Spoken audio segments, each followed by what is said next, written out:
What's up YouTube and welcome to a new video. Now we need to have a chat about McLaren values. During the last years, McLaren values reflected much of the reliability criticism which you can find online. Yet, more recently, prices in the used car market increased and this also affected the ones for McLarens. Moreover, when you browse through YouTube, you can see a little sentiment shift when it comes to slightly older McLarens. JM on Cars, for example, did a video on the 12C in which he basically concluded that they are amazing value for money if you take out an additional warranty. And the same goes for the 650S. More and more people are pointing out that they are amazing value for money as long as you take out the appropriate warranty. So that got me thinking, is this sentiment shift also reflected in the prices? That is what we will find out in today's video. Over here we have the price development over time in the US market.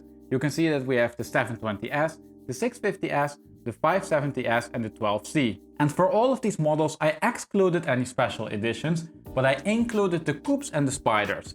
Now if we start at the top, then we can see that 720S prices increased significantly during 2020. The median price went up with 26%. These cars did then also take a major hit when they were released. So perhaps a recovery is justified. Yet, after this price surge, the market cooled down and we saw a flat price development.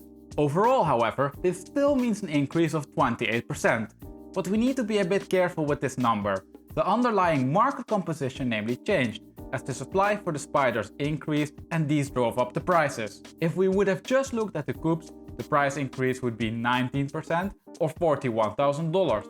And that's still pretty good. Now if we move down and have a look at the 570S, then we can see that the price increase is a lot less over there with 12% or $20,000. Yet also this is a pretty decent score if you consider that this car is relatively new. Moreover, we can see that the 570S is priced above the 650S. The market dynamics are then also rather similar. The 650S increased with 17% or $26,000. Now all the way at the bottom we have the 12C and you can see that there's a price gap of $50,000 between this car and the 650S. The price development is, however, quite close to what we saw in the 570S market. Prices went up with $10,500 or 10%. So in the grand scheme of things, the 12C and 570S prices moved in a similar way. The 720S is a bit of an outlier due to the increase in supply for the spiders. And we can see this beautifully if we look at the underlying market characteristics. Over here we have the development of the market supply, the median mileage and the median model year. The 570S, 650S and 12C all show the same trends. Supply decreased significantly, mileage increased, especially for the 570S, and the median model year remained stable. Yet, for the 720S we can see that there are a lot of low mileage used cars added to the market between May 2020 and January 2021. Supply increased, the median mileage dipped, and the median model year increased. So we just saw that McLaren values recovered quite a bit during mid-2020, but they're not the only cars who did. If you follow the news on used car prices or are subscribed to my channel, which I highly recommend, then you know that these increases are nothing special. The market trend is up for now. Yet, it's always interesting to look a bit deeper into the price changes, as this can reveal certain market segments which went up more than others. Moreover, to get a good estimate as to how low or high the price increases are, it's good to compare the change to some other car markets. We will then also continue by investigating these price changes at a more detailed level and comparing them to some other cars. However, we will only do this for the 650S and the 12C. For the 570S and 720S, I recently published market updates which include detailed breakdowns, and I'll put the links to those videos down below in the description of this video. So check them out if you're interested in the 570S or 720S. We will continue now with the 12C and 650S, and we start with the 12C. Over here we have the model year to price relationship for the 12C market. In orange we have today's market and in blue the market of April 2020. Now like we already saw, prices went up with 10% or $10,500, and this is clearly visible as the orange dots lay above the blue one. Especially for model year 2012, you can see that the market bottom moved from $95,000 to $100,000, and also that more cars are priced at the level which was the market top 1 year ago. However, the interesting thing about this graph is the decrease in market supply. Last year there were 47 cars for sale versus only 20 now. Yet, supply mostly decreased for cars from model year 2013 and 2014. And this is in line with the buying advice for a 12C. Buy one which is as young as possible. Now if we investigate this market from a different perspective, namely the mileage versus price relationship, then we can also see that the prices increased for all mileages. However, especially if we look at the coupes over here, it seems to be so that prices increased a bit more for the cars over 15,000 miles. Over here you can see that the gap between the current depreciation per 1,000 miles line and the one of last year is bigger. Also, compared to some other markets, the shift is relatively small as most cars are still priced within the price range 1 year ago, just at the very top of it. It is then also mainly the market bottom which increased. What is quite unique though for the coupe market is the slope of the line. There is none. The line here is completely flat, signaling that the sensitivity of the price to the mileage is very low. Now for the Spyders you can see that the decrease in market supply was so low that there are only 5 Spyders left for sale. So it is difficult to trust this line. The shaded area which shows the price uncertainty is then also very large. So, to sum it up, the price increase in the 12C market is a very solid one. It is then also statistically confirmed, meaning that it is unlikely to be the result of chance. Yet, we saw that the supply decrease was especially high for the younger cars, so the best examples are being bought up. Therefore, if you are in the market for one, I wouldn't wait too long. Let's see now if the same goes for the 650S, but before we do so, if you like this video, I would like to ask you to support this channel by smashing that like button. Thank you. If we start again with the model year to price overview, then we can see a clear price uptick for both model years. Prices did then also increase quite a bit. They went up with 17% or $26,000.